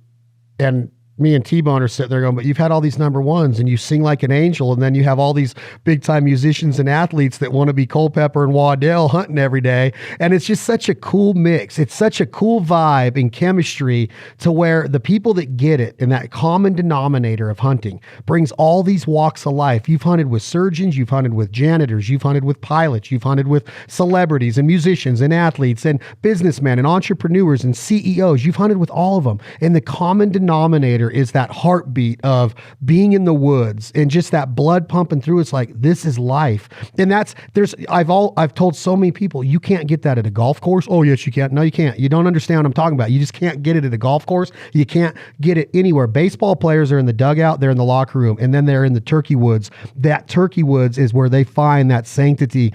That yes, the locker room's cool and the brotherhood's cool, but it's completely different on the level you get to know somebody in the turkey woods, turkey camp, duck camp, deer camp, wherever it is. And crazy, and there is something to be said about that. It's like you said, it's just that camaraderie and that just the if you want to call it the good old boy, just hanging out and you are there, to be successful, but at the same day, that's not the bigger picture. That's not what makes the hunt, and that's what's so cool about it is I think that's what happens over and over and time again. So it's a neat sport. I urge anybody that's never tried it to give it a shot. Because again, like I said, be prepared. It's addicting. It's addicting, and hey, it's better than crack. Yeah. Well, I mean, I've never done that, Tyler. I've seen plumbers. My dad was a plumber. Listen, that counts. I'm not on crack either. I'm just saying I think it's probably better than crack. I guarantee it is. Hey, but we're gonna have to hop. We got to go. We got more. You guys got to go. I have one more question about gear. You guys are famous enough to where you could probably, and you have the credibility enough to say, use this, and it works no matter how much money you're getting paid. Play this guitar, wear these boots. Michael Waddell's in the same boat. He could take on something that he might not believe in and showcase it. And that's where some people could get in trouble in this mindset of being on TV and having products. And I've always tried to hunt with the products that I believe in. When we got Benelli, I was just like, you've got to be kidding me. I never imagined a million years that I get to shoot a Benelli for a living. And so where I'm going with this is I take a lot of what you guys say as the gospel in turkey hunting. Like if they say, use these decoys, use these calls, use this camouflage pattern, use this approach, use this mentality, then that's what people are looking up to you guys for. Do you believe in all of the products that you use, Culpepper? When you go out and Michael Waddell gives you these bone collector turkey calls, and I'm going somewhere with this, just give me a minute to get there. I got these turkey calls and I put them in my mouth and I hit the slate and I hit the box and I'm like, damn, man. Like I was thinking like, man, this is just a gimmick for Waddell. They're going into Bass Pro and all over the country and it's just got the bone collector brand on it. And then when I started using them, I was like, man, these are really, really, really good calls. And I often wonder like why somebody like you takes on the responsibility of saying, these bone collector calls are badass. They're working. Why does Waddell go out and do that and put his name on that call when there's a chance that I'm going to pick it up out here and say, man, I can't get this thing. I don't understand what's doing. Do you ever think about that part of your life, Culpepper, the responsibility that you have and the credibility that you're endorsing this product? That turkey call that Michael Waddell built, you're endorsing it now. Michael Waddell's endorsing it. I love the calls. But at the beginning, I was like, man, they're just blowing smoke up my ass. There's no way that these are better than a Woodhaven. There's no way that and they do. They're legitimate turkey calls. I don't know if that makes sense or if I'm bouncing around that question too much, but you are literally saying these calls are awesome. And do you mean that? Is Waddell onto something with this call line? And do you truly believe in that? I don't mean it. I do, because those calls are awesome. They're awesome, aren't they? I use the bone collector box call, like they're awesome. I mean, that's all I got to say about that. And awesome.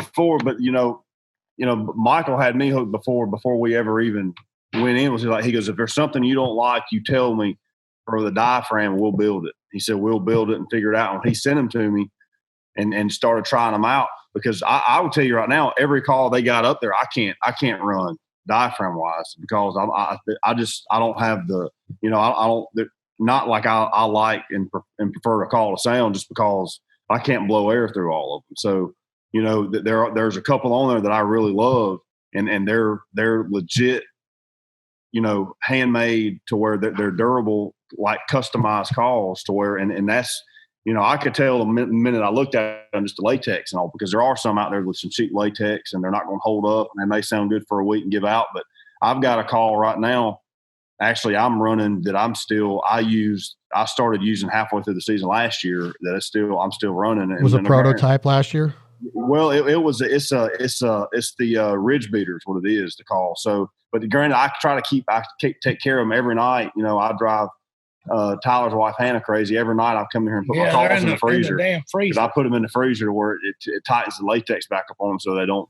That's very important. What you're talking, I'll let you guys go, but it's very important that people understand the passion and the ingenuity and everything that you guys, you two and Waddell and that Booger Bottom crew bring, because in an age of social media that Farr and I just hit on, where anybody can go out and put a holster on, show a little belly and say, discount code this, best holster in the world. But don't forget, I'm hot as hell. And that's why they're paying me to do this ad. I just want there to be an understanding that people like you and Waddell, when people that have your credibility and your track record, it's different than just picking up a social media and seeing some other person endorsing products that may or may not work. And I truly mean this in my heart, is that people have to understand what Waddell did to develop that, the innovation that's in there, what the knowledge that you put into that call line, what Realtree does with their patterns, all the hours that Bill and his crew are in there drawing these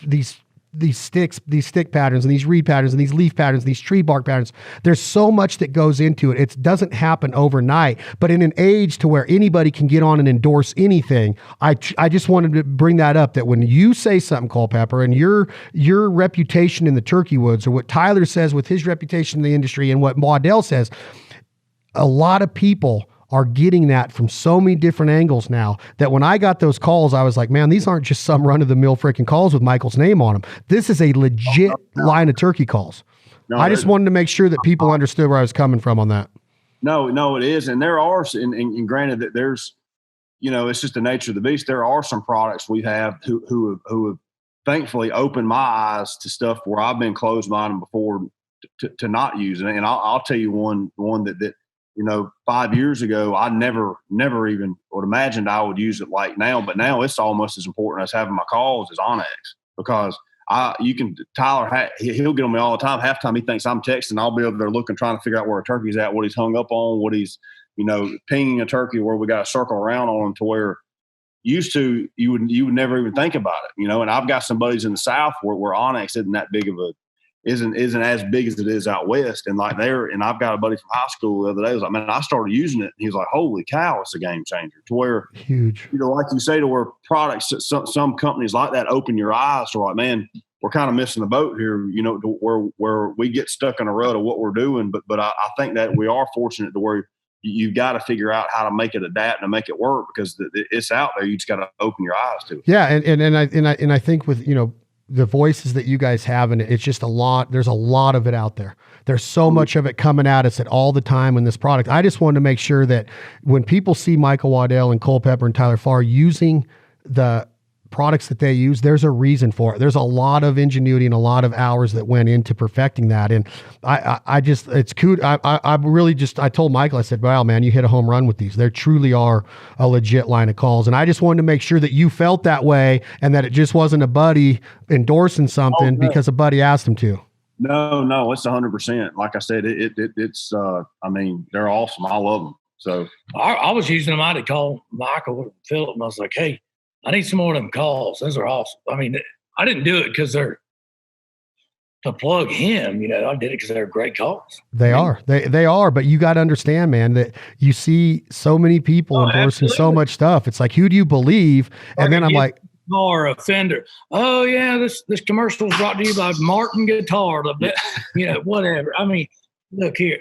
You all know that they're paying them or they're giving them to them for free, and that's fine. So, like, as you go on in your career, my career, just speaking personally, you get a lot of stuff for free. You get, which is great, but I could have used it years ago when I didn't have money to buy it. Exactly. You start getting stuff for free, and you start figuring out the stuff you actually like that you're getting for free, and you go, now this, I'll go down with that. Let's do that. And I'm like you, like I like to use stuff that I can fully say this works. It works, and I want to know the story. I can go out, and I'm just being honest. There's days I could go out duck hunting in the flooded timber of Arkansas naked and kill them until they quit coming in there. Well, and then most people will say you have to. In case I'm ever in Arkansas. Huh? Yeah. You know what the weather forecast is in case so I'm not out there. Exactly. So what I'm saying though is that I endorse Realtree Timber and Realtree Max 5 because of all of the different elements that we hunt in. And I also believe in the culture and the story of Bill Jordan and Realtree Enterprises and Realtree Brand Camo and family and the friends in the outdoors. And I believe in that part of it. I believe in the bone collector story. I believe in what Michael Waddell has done, his legacy, what he has been. Like I told Farr, like that was like the only time you're ever going to see a true rock star in the hunting industry. It will never be done on that level again. Mark my words. Ted Nugent's a true rock star, and he can't do that in the hunting industry, what Michael Waddell did. And for him to put out a line of turkey calls and for him to put the bone collector name on a muzzle loader, I don't want people to think, oh man, they're just paying Waddell to do this and he's making all this money off it. It's legit stuff or the guys wouldn't be doing it. And that was my only point in bringing that up, because sometimes you think, man, are these really that good of a call, or is it just because one of the best TV turkey hunters of all time, and Waddell is a good turkey hunter and a good turkey caller. I just want to get that story out there more, that this stuff is not happening overnight. These calls have been they've been being built for a long time by now. And now they're just being produced in this way. Oh yeah. Like I said, it's 100%, I think he did at one time was just like, man, let's get something that's just good calls that if he was walking in the store, I want to see, I want to use and be able to give this option for people to get. And that's what he did. Well, he hit a home run. You guys are hitting home runs. You're lucky you got to go turkey hunting, because I was going to tell you to get that guitar that I saw hanging on that wall and hit a little lick. What do you want from me here? I'll give you something. What do we want to hear, Culpepper? You're probably worn out of them. You're probably like, oh God, Belding. You want a Farr song, or like, I'll tell you one, I don't know if he'll play or not. One he just learned the other day was Weatherman. Oh. God. No, I ain't brushed up. Bandit, get the hell out of the way. Damn. Oh, that's up to him. That's back in he his can sing his song. He can sing whatever. I'll fix you up a number here. Big boy. Have you guys been campfiring it every night? You probably can't even hang out, man. You guys are up early. We've been and like I said, it's been a good grind, but we've been hitting it so hard. We come back and may make a little bit of fried rice and go to bed. Turkey fried rice. Too now. Pitts, come on now. Pitts, come on now. Get on the camp. We got old Michael Pitts in here too. I don't know if you know. Pitts is in there right now. You know Catfish? I've never met Pitts. I know who he is. There he is. What's up, Pitts? He is. Sorry, I just woke up from a nap. Well, we look I'll like do the best I can. Here we are talking about how good of a turkey hunters and how hardcore we are, and everybody just woke up. Yeah, well, you got to sleep the morning hunt off. Right now it's 2:15 there. Y'all got to go get up against a tree somewhere. We got to go post up. Pitts is still wiping sleep out.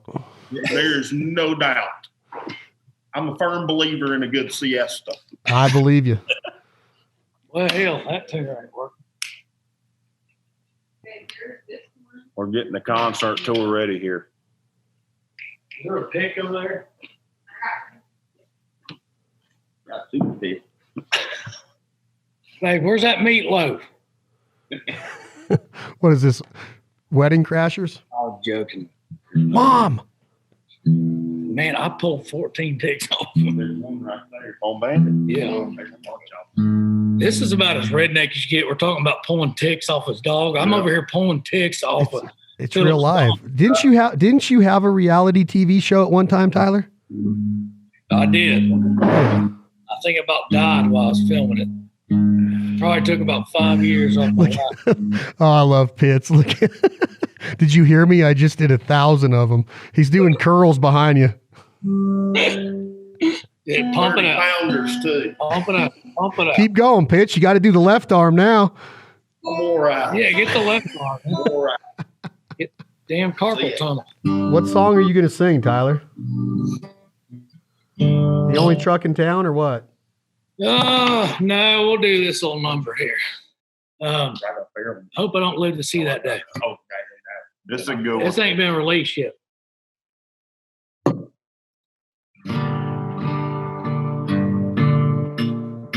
Wow, we did something wrong there, big boy. What are you laughing at, babe? Okay.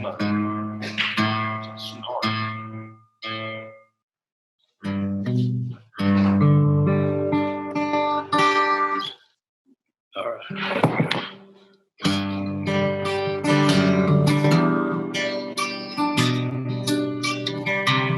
Now, when you listen to this, I wrote this like 8 years ago, before Colin Kaepernick started acting like a complete idiot and kneeling down for the national anthem. So keep that in mind. Tell I hope I don't live to see this day, that day.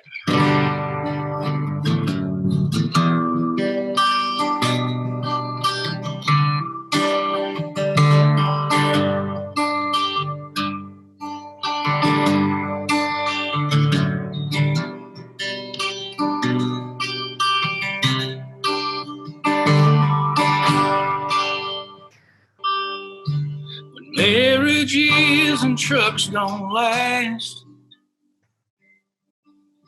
John Deere's just a thing of the past. Steel guitars and fiddles fade. I hope I don't live to see that day. When boys stop shaking old men's hands, don't open doors to say yes, man. When no one stands as the anthem plays, I hope I don't live to see that day. Just call me old school.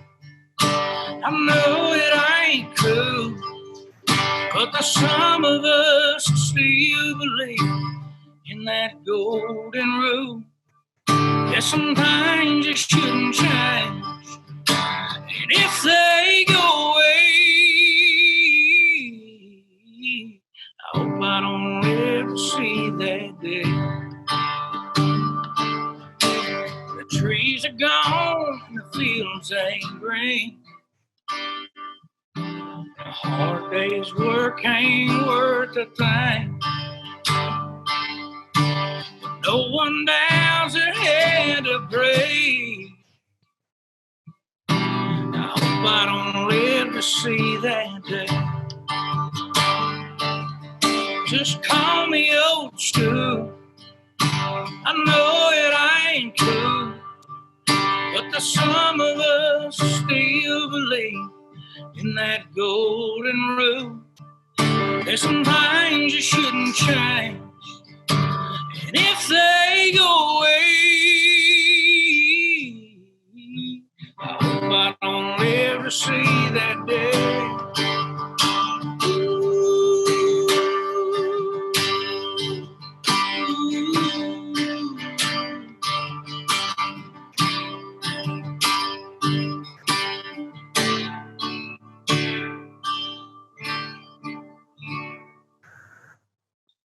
Last small town boards up its doors. The little guy don't dream big no more. There's no more heart in the home of the brave.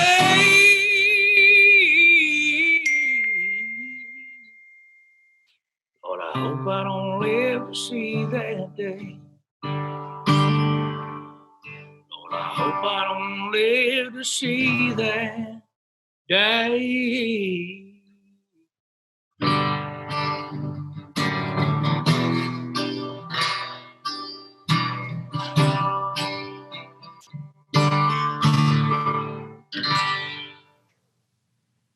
Good freaking night, dude. Thank you, man. That's not out, is it? I'm over here. I'm like, this one ain't out, is it? This one, I'm looking for it. Dude, that song needs to be heard right now. Songs are about $1.25. That one's $3.25. No, I'm joking. But no, it's not out yet. I'll release it here eventually. God, it needs to be heard right now, bro. That's freaking unreal. Everybody to tweet about it and tell Aldean to let me cut it. Quit being an idiot. So should I not put it out there right now? You can put that acoustic version out here. Okay. I just want to make sure. I don't want I don't want Aldean all mad at you. God, that is freaking a hammer, dude. What was the line that said there's no more heart in the land of the brave or the home of the brave? When there's no more heart in the home of the brave. Good. I hope I don't live to see that day. And the other one was when the small man can't dream big. What was it? So when the last small town boards up its doors and the little guy can't dream big no more. Damn. Heart in the home of the brave. I hope I don't live to see that day. Good night, man. That is freaking incredible. I got goosebumps all over me. Is Culpepper still sitting there? I'm here. How awesome is that, bro? That one's killer. I love that song, man. God, that song's killer, man. That needs to be out right now. Yeah. I hope I don't live to see that. Man, that's strong, bro. Thank you for leaving us with that. Yeah, man. Hey, I can't appreciate top that one, so I don't know. I can't give you much more than that. It's not the fly down cackle. Yeah. Send me a video tonight if y'all get one, or if you guys do that the fryer. Oh, we got Red Akins missing one yesterday. Yeah. The air fryer. Rhett's been on a little rough tear with us. He might not be back on Spring Thunder. He killed the first day, and yeah, Philip shot a gobbler. I was filming, and Philip shot a gobbler, and Rhett shot a Jake. He goes, "Hey, Philip, what's on your Rhett's farm?" Yeah, so. he's like depressed now. Oh God, I don't know if I'm going to air that part without Rhett getting all pissed off. He shot a Jake. Oh, it's going. I don't care. We got a video. It's coming up on Spring Hey, Thunder. You think I give a shit? You're wrong. Oh, that's the name of a song right there. You probably already wrote that one. All right, send me a video of that air fryer tonight if you get it, and then I really appreciate this. This was awesome. Yes, yeah, man. Buddy, let us know if you ever need anything else. Well, I'm coming turkey hunting next year. Yeah, come on. Fish fry, turkey fry. Appreciate you guys. Tyler, that song is a hammer, dude. Thank you, dude. Appreciate it. That's another episode of This Life Ain't For Everybody. Today's episode, again, was brought to you by our friends, Lynchburg, Tennessee, Jack Daniels. Enjoy it responsibly. No underage drinking. Thank you, Jack Daniels, for getting us through these times of the quarantine and the pandemic. Y'all stay safe out there. Stay home. That's Tyler Farr, Philip Culpepper. It is the freaking turkey tour of Spring Thunder right now. Real Tree Outdoors. You can find it on the 365 app. These guys are the best at what they do. Michael Waddell, we talked you up today. I hope you're staying up with them on this count. 33 turkeys in the bag for the Culpepper crew. Waddell's probably a little part of that. Tom, hit that button. We're going to go out with the Tyler Farr song today. Tyler, sing us out, please. Do me just a little bit of the redneck crazy to take us out, please. Throwing rocks at your window, that psycho stuff that boyfriends do. Yeah. Thank you all for listening to this today. This is Tyler Farr. Okay, here, let me get this thing going. Redneck crazy. We usually go out with Leith Lofton. What you gonna do when the money's all gone? That he wrote with Drake White. He had to change up song. He had to change up guitars. Let's end it with this. All right. Oh no, that's wrong key. 3, 4, 5. Okay. The guy walks into a bar. Guy walks into a bar, orders a drink. She's a girl that catches his eye. Ask her if she wants another, fall for each other. End up a lover's laugh, cry, hold on tight. May it work for a little while. Then one night a tail light stayed out under the dark. Guy walks into a bar.